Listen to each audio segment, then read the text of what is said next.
Hello guys, in today's video I will be showing you how to fix Gemini cannot load in problem. So the answer is easy. Just go to the settings and then scroll down to the apps section and then go to the search and search Gemini.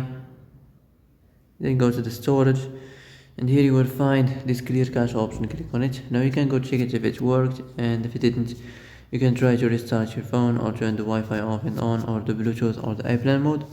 Also you can try to clear data, but be careful. If you clear data, all this application's data will be deleted. This includes all files, the settings, the accounts, the databases, etc. So be careful if you want to clear your data.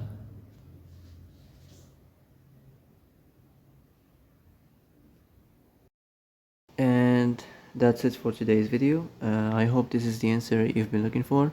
If you like this video, don't forget to like and subscribe, and see you in the next video.